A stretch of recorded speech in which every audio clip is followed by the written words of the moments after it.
চট্টগ্রামের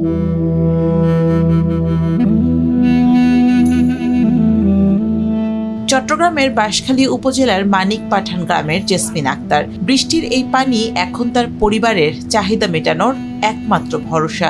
খাবার বলতে আছে শুধু অন্যের দেয়া সামান্য মুড়ি, চিড়া আর বিস্কুট। আমার স্বামী একজন কৃষক, উনি এখন বেকার। এখন ঘরে কিছু নাই, বন্যায় আমাদের যা কিছু ছিল সবকিছু শেষ হয়ে গেছে। এখন আমি খেতে পাচ্ছি না, আমার পরিবার সহ সবাই এখন অসহায়ের মতো হয়ে গেছে। এই জন্য আমি যখন খেতে পারছি না, আমার বাচ্চাকে বুকের দুধ খাওয়াতে অনেক কষ্ট হয়ে যাচ্ছে। ষাটোর্ধ্ব বিধবা জাহানারা বেগমের এতদিন ছিল মাথা গোজার ঠাঁই, কিন্তু সেই ঘরই কেড়ে নিয়েছে বন্যা। পানিতে ভিজে নষ্ট হয়েছে ধানও।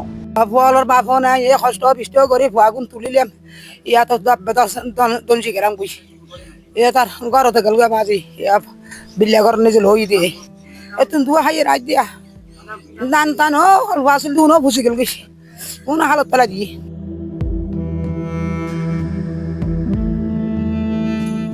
শুধু জেসমিন আক্তার কিংবা জাহানারা বেগম নন, এমন আরও অনেক নারীর দীর্ঘশ্বাসে ভারী হয়ে আছে উপজেলার কাথরিয়া ইউনিয়নের মানিক পাঠান গ্রাম।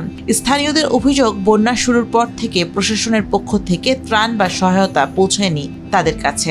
7-10 দিন পর্যন্ত আমরা অনাকারে বসে আছি, কিছু পাই না।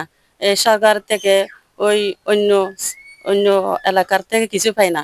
ছোট একটা সংগঠন আছে, এই সংগঠনে আমরা কিছু ফুয়ানা খাবার দিছি। আমরা তো শ্বাস করিয়ে চলি, ধান ফুজি গেছে, বিজি গেছে, গরু ছাগল মরে গেছে, ইং করে চলি আর শ্বাস করিয়ে গেলে।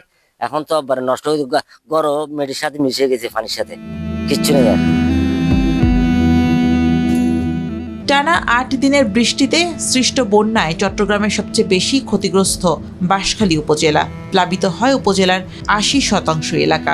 গত কয়েকদিন ধরে নামতে শুরু করেছে বানের পানি, ফলে ভেসে উঠছে ক্ষতচিহ্ন। ভেঙে পড়া যোগাযোগ ব্যবস্থা দুর্ভোগ বাড়িয়েছে আরও। অনুপযোগী হয়ে পড়েছে গ্রামে প্রবেশের 3টি রাস্তাই। সে সঙ্গে নেই কোনো আশ্রয় কেন্দ্র, এমনকি সরকারি প্রাথমিক বিদ্যালয়ও। তাই বন্যার সময় গ্রামবাসীকে আশ্রয় নিতে হয়েছে মাত্র 4টি পাকা ভবনে। গবাদি পশু নষ্ট হয়ে গেছে, ধান নষ্ট হয়ে গেছে। আর একটা সবচেয়ে যেটি হচ্ছে, আমাদের এলাকায় কোনো আশ্রয় কেন্দ্র নেই, কোনো প্রাইমারি স্কুল নেই। যে একটা আশ্রয় কেন্দ্র যদি থাকতো, আমরা এলাকার বন্যাগ্রস্ত মানুষকে এনে এই আশ্রয় কেন্দ্রে আশ্রয় দিতে পারতাম। সরকারের দাবি জানাচ্ছি, এখানে হচ্ছে আপনার সুইচ গেট বাড়াতে হবে এবং বড় করতে হবে, যাতে পানিগুলো তাড়াতাড়ি নেমে যায়। বন্যা পরবর্তী পরিস্থিতি মোকাবেলায় কাজ করছে স্থানীয় প্রশাসন। উপজেলা নির্বাহী কর্মকর্তা বলছেন, চলমান রয়েছে ত্রাণ বিতরণ কার্যক্রম। বিষয়টা হচ্ছে, আমরা সরকারি এবং বেসরকারি ত্রাণ সহায়তা দুটোরই সমন্বয় করছি। আমি জানার মতো সেখানে আমাদের বেশ কিছু বেসরকারি গাড়ি আমি পাঠিয়েছি, এসে আমাদের সরকারি কমিশনার ভূমি গত রাত্রে গিয়ে অন্তত 70-80টা ফ্যামিলিকে বিভিন্ন নিত্য প্রয়োজনীয় সামগ্রী সেখানে দিয়ে এসেছে। এবং বিভিন্ন পর্যায়ে আরো যারা আসতেছে আমাদের কাছে, যদি অন্যান্য জায়গায় পাঠানোর পরে যে সমন্বয়গুলো করছি, সেখানেও কিন্তু পানি পাঠানোর নাম আছে। প্রশাসনের হিসেবে বন্যায় শুধুমাত্র চট্টগ্রামের বাঁশখালীতেই ক্ষতিগ্রস্ত হয়েছে প্রায় 40,000 বসতঘর।